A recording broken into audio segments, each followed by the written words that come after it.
Hello everyone, how powerful and impactful is music to a game? Truly, let's see right now by loading up a Dreamcast game. And this truly shows that Dreamcast never died.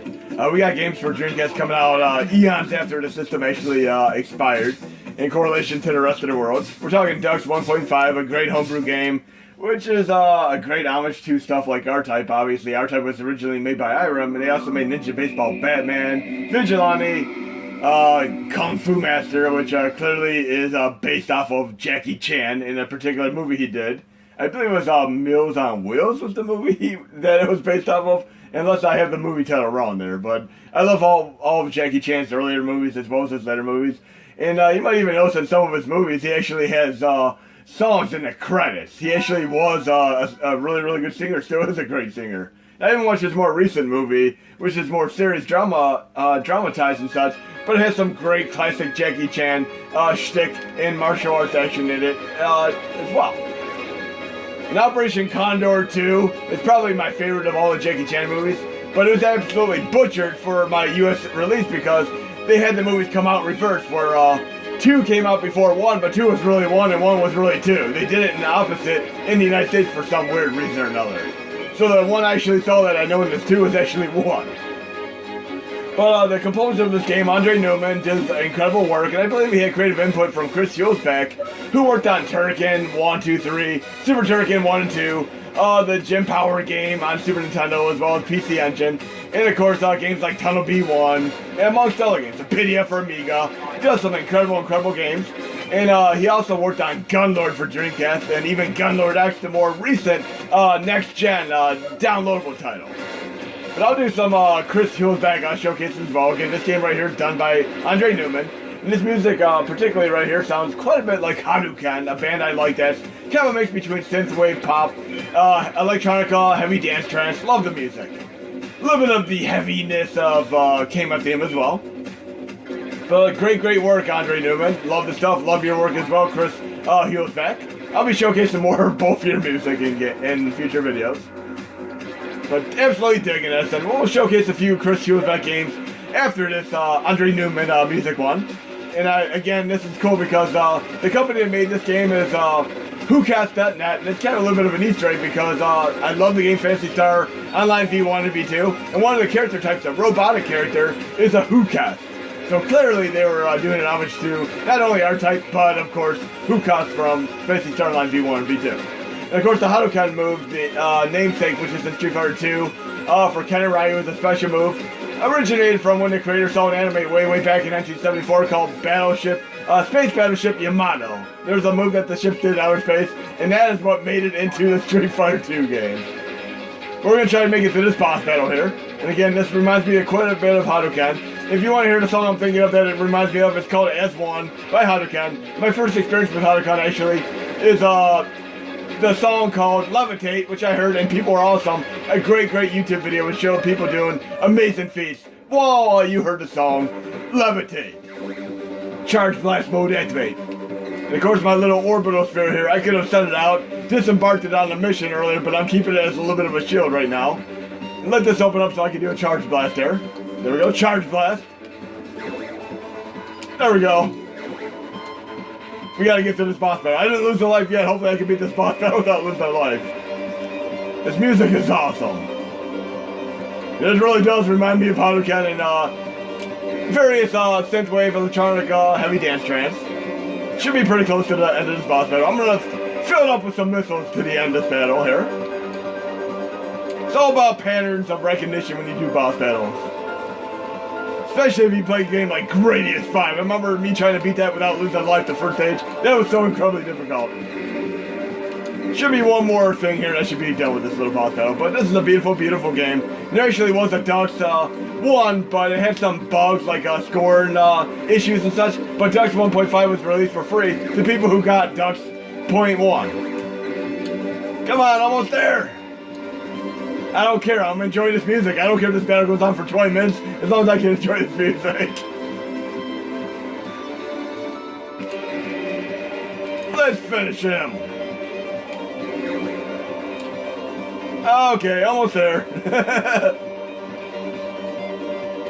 Yeah, you did a great job, Andre Neumann, and I'm looking forward to playing more Gunlord X, your most recent music game. Oh yeah, that was awesome. And I can actually beat it with my missiles as well, but I decided to use Charge Blast for the entire battle. And we heard the first song, which actually sounded quite a bit like Turrican has one, and a little bit of Chris Huelsbeck influence there, it would seem too, because clearly these are both amazing artists. This music right here actually reminds me of a completely different artist. Now I'm thinking of Alan Parsons' project, Eye in the Sky era. This reminds me quite a bit of their music right now, especially when the percussion comes in within the next few seconds. But yeah, I could have beaten that boss battle a little bit faster if I would have used my missile weapon rather than using the charge blast the entire time. But it is what it is. I still got to enjoy the music. And we're going to try to get at least to the Alan Parsons Project style percussion and music right here. You'll hear it in a moment. And big fan of progressive rock in general. And I like stuff like well-known progressive rock like Yes.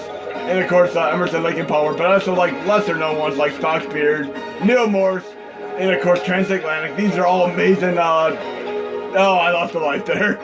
But still enjoying the music. There we go. That sounds like Alan Parsons right there. An interesting thing is a lot of music that I got into over the years. I went to a music store and I buy like from their bargain bin every CD they had, no matter who it was. I mean, I don't care. I didn't care what band it was. I check them all out, and I found like even bands like Rammstein mixed in there. White Town. I mean, a lot of these CDs that people got and sold, and they couldn't really resell because of overstock. And I would get them, and I found Spock's Beard, Transatlantic, Neil Morse, just a bunch of incredible music that I've held on to for many years after, including like a very interesting band called The Gravy from Australia, which has some funny music too. And they're not an easy band to find online. I mean, they're pretty tough to find online because of how obscure they are. But The Gravy is a pretty fun band. And I almost want to like drum to some of their music. They have a little bit of like a Beatles influence mixed over with some 80s pop music. But now here's where things get mighty interesting. We're talking about Dux 1.5, which we just showcased, which is made by WhoCast.net, a great development team. And of course, they also worked on Dux and Dark Matters Redux. I'm gonna have to showcase Dark Matters Redux in a future video. But the musical composition was done by Andre Neumann. The entirety of the game was, of course, an homage to the R-Type legacy. But we're gonna go to another game that Andre Neumann also did the soundtrack for, called Gunlord. Another amazing game developed by NG Dev Team, who also happened to work on Last Hope Pink Bullets. But again, Andre Neumann for the win on the soundtrack to this game. He did it under pseudonym, kind of like Stephen King used the pseudonym Richard Bachman for, of course, Thinner and Running Man. Yes, some of you might not have even realized that Richard Bachman is really Stephen King, and Thinner and Running Man were Stephen King stories. Just like you might not have even realized that the awesome movie Shawshank Redemption was also a Stephen King story, as was, of course, Stand By Me, amongst probably 20 other movies that you might not have known had been based off of Stephen King stories. Even Maximum Overdrive was based off of a story called Trucks by Stephen King. But Andre Neumann for the win here under pseudonym. Let's check this amazing game out for a moment here. Awesome stuff here. And very difficult. Again, if you love this game at all, you can get it probably for roughly 10 to 20 US dollars on Nintendo Switch under its refined, updated version in 2020 called Gunlord X, again on Nintendo Switch or PS4. It might even be on Xbox One at this point. I haven't checked yet, but I know it's on Nintendo Switch and of course PS4. It is awesome. But without a doubt, I'd expect it to be on Xbox One as well. It is awesome. It feels like a Metroid Turrican mixture style game in my opinion. But Andre Neumann for the win here with this incredible soundtrack. We're going to move on to another game right now. Speaking of Chris Huelsbeck, since I've mentioned him a few times, we'll try some of his games right now. I'll start now with one of his more obscure titles. Again, Chris Huelsbeck for the win here. An obscure title called Tunnel B1 for PlayStation 1. We'll run it with the HD Extreme Core, and the music in this is pretty damn awesome. You'll see for yourself in a moment here. This is one of those games that way back on PlayStation 1, I kind of bypassed, played for a brief moment, didn't think much of it. But going back to it now, it actually has an incredibly cool gimmick. Just like Incoming does on Dreamcast. These are games that you really need to give a second chance to, and you realize they're actually pretty fun games. But in any case, let's do some Chris Huelsbeck music mode activate right now in about 3, 2, 1, contact, bam! Okay, awesome stuff there. Orpheus program activated. What is this, Matrix now? Level 1 shutdown imminent. And we're feeling like we're in Blade Runner, but we can't afford them fancy vehicles. We're using bumper cars with a mounted machine gun instead. Let's get our machine gun upgrade 1 and 2. And we can push the select button to see where we need to go here. Look, we get anything in it. Yellow is an interest point here. Let's go to the right here. take care of anything. Take care of my leg work and get rid of any obstacles in the way there. There's our first machine gun upgrade there. That's taken care of. Now let's go around the bend here. And see what else we have to do in the stage. We have a little bit of a gate key there. Go right through there. Kind of like Gauntlet style. Again, it feels like I'm in bumper cars in the Blade Runner world. Dead end there. And it feels a little bit like I'm doing tower defense there, except I'm like the enemy trying to get to the home base. It's fun though. I love my tower defense games too. Oh, what's this guy think he's doing? Bam! Machine gun upgrade 2. I can't wait to get to the second stage where I actually can get my missiles. Missile command for the win. And of course, missiles are also fun in Top Gun. For NES, I bet you didn't realize that in Top Gun you can actually outright avoid many enemies. Look, we got Harrison Ford in the Blade Runner vehicle right there. Ryan Gosling too. Bam! I need my missiles. I would have taken this out way quicker with missiles. Where's that guy think he's going? Bye-bye. I need some missiles. There we go. I have 0 missile inventory, but TNT dynamite for the win here. Bam! Oh, yeah. And speaking of Maximum Overdrive, the soundtrack to that was also done by AC/DC, and it has some incredible music in that movie. Okay, let's get to the stage real quick. Go to the key gate here. Bumper cars, bam! It's been a while since I've done bumper cars. Now we're in the stage 2. More Chris Huelsbeck mode activate. Listen to this awesome music here. Awesome. Incredible job, and he's still doing music nowadays. He's doing some royalty-free music now, and I'm actually pondering and considering whether or not I should acquire some of this music and use it for the RetroArch intro and maybe even the Outer Beam Extreme Injector intro. But let's check this out here.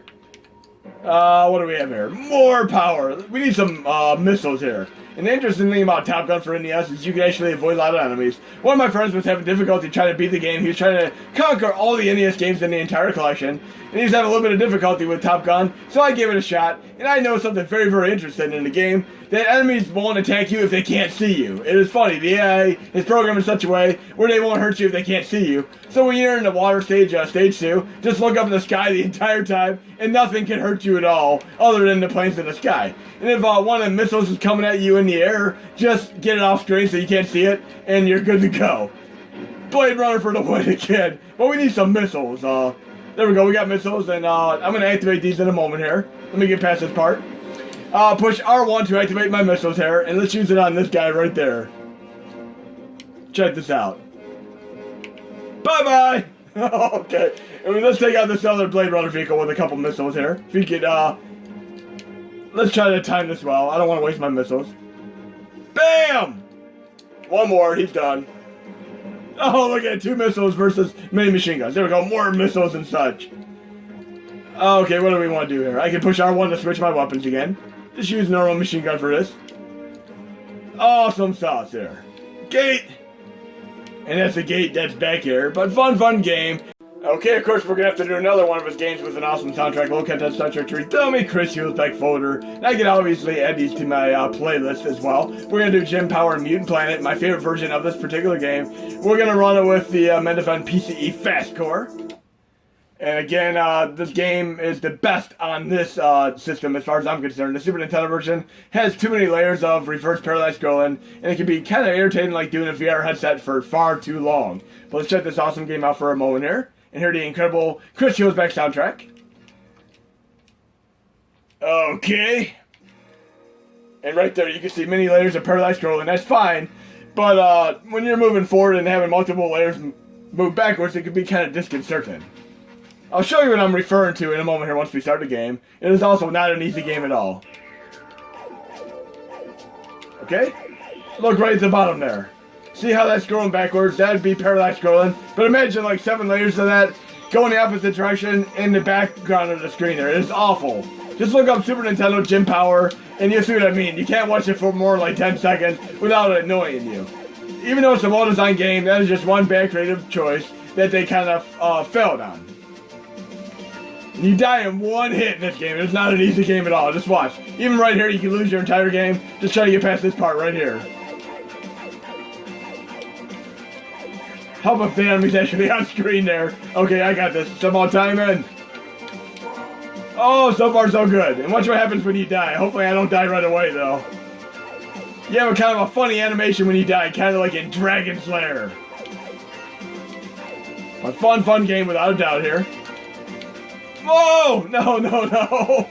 There we go. Little clock for more time there. Bam. The music is awesome. And everything kills you in one hit in this game. It's ridiculous. But I love it. It's still so fun. See how far you can get in this game by trying it. Bam. I'm going to try some more Chris Huelsbeck games after this. Maybe one or two more. Okay. So far so good. I lost one life. Oh, I got double shot power here though. Oh, look how close that was. Really fun game and absolutely enjoying this music again. TurboGrafx CD for the win. Chris Huelsbeck for the win. Jim Power 3D on TurboGrafx CD for the win. Oh great, how am I supposed to pull this jump off? Oh, what do I do? There we go, I made it. I'm afraid to even take on the boss battle here. I know, look, these little drops of blue that fall, if they hit you, you die too. You don't want to get hit by those drops. Ah! Okay, we're gonna go to another game now. What else do we have in the Chris Huelsbeck folder that's fun to check out for a moment here? We got Apidya, which is absolutely amazing. Turrican 1. We'll do Apidya for a moment here. Let's load that up and we'll roll that with the PUA Extreme here. Commodore PUA Extreme for the win here. Okay, let's see how this game plays. An amazing soundtrack here. Now I really don't want to have the frame per second on this one, so I'm going to go to on-screen display, on-screen notifications, display frame rate off, resume. Okay, and let's check this game out for a moment here. Which here is amazing soundtrack on this game. It is just absolutely second to none. Okay. Oh boy, as Capicola would say, in his amazing show Quantum Leap, or I'm pretty sure in his later appearance in Star Trek Enterprise, fun captain in that show, by the way, I love all the captains, that he might have said, oh boy, as well as a little bit of an homage, back reference to his great show Quantum Leap. Not like when they do it with other shows such as in Stargate, where they do it to both MacGyver and Farscape. That is awesome. Well, let's try to get through this game. I pity the fool. I pity the fool that takes on this crazy, incredibly hard spell, as Mr. T would say. He is fun in DC Cap, as well as, of course, in different shows with Gary Coleman, and on Howard Stern. He was always fun on that show. How many other appearances do you know of Mr. T offhand? And John Goodman would probably tell me right now, if he wasn't playing Babe Ruth or conquering arachnids in Arachnophobia, he'd probably tell me that I need to be out of my element here. I'm out of my element, K-Meth Thematic. And watch out for these killer mushrooms. I want to be focused on the game, not these killer mushrooms. How many of you have seen Murder Horns in real life? I mean, truly and surely, how many of you have seen them? Let alone killer bees, piranha, and etc. Okay, we're going to have some crazy enemies coming on here. Grasshopper not for the win here. Oh no! Oh, this is crazy. I'm going to avoid these enemies if I can. No! I don't like this enemy here. I don't like where this is going. Oh, crazy butterfly. And the ground enemies, too. This game is so difficult. Good luck trying to make it anywhere in this game. Oh, look at that. These snipers. Some friggin' snipers on the ground here. That's not cool. Yeah! I think we're near an end boss here, but... Oh, great. It's like the enemy in Mystic Defender. Stop it! Can I freeze time here? Give me the second stage here, please. Let me do a second. No. For two more quick demonstrations, we're going to go with Low Content Dummy, Chris Huelsbeck folder, and then let's load up Turrican, which he worked on for Amiga. And again, this is interesting because he worked on it for Amiga, and then the Gunlord, which is an homage to it, was worked on by Andre Neumann. And of course, we also have Super Turrican on Super Nintendo, which was done by Chris Huelsbeck as well. So awesome stuff here, nice lineage. Turrican 1, 2, and 3, they're all distinctively different games, all worth playing. And of course, we have Gunlord and Super Turrican 1 and 2. This is just an awesome lineage of games that I'll check out. Like 6+ games there if you include, of course, Gunlord X2. Welcome to Turrican. That is incredibly awesome. Feels like I'm in a store, passing by one of the motion sensor Halloween type things. Go around dressed as Turrican. Why not? We can do this. But let's hear this incredible music for a moment. Then we're going to load up Super Turrican for Super Nintendo as our final game. But listen to this incredible music for a brief moment here. And I'll do another video which has more Chris Huelsbeck games. And I need to retake on, of course, Apidya, so I don't have to Apidya the fool the second time around. Listen to this awesome music! Make sure I don't hit the power up by accident there. This game is so damn cool. And I got my wave burst as well, with my circle button. I'll try to save it for when I actually need it. Ah, the shoes are right there, look at that awesomeness. This game is incredible! But you hear the music here, it's incredible. We're gonna try out the other game he did real quick, because I'm kind of low on battery for my camera right now. And for our final game, we have a true treasure here. Low content Star Trek 3 dummy, Chris Huelsbeck folder, which I just passed. And we're gonna do, of course, the amazing Super Turrican for Super Nintendo, full CD soundtrack mode activate. Let's check it out right now. How awesome is this? This is absolutely beautiful indeed. We're gonna be running 60 frames per second here. And the original game was actually in Dolby Surround Sound of all things. I mean, it is one of the number of games on the system that had Dolby Surround Sound, and this was just absolutely epic. But again, Chris Huelsbeck, full orchestral maneuvers in the dark style music going on here. Listen to this awesome music. Oh, I did the wave blast by accident. Jeez. But listen to this incredible soundtrack here.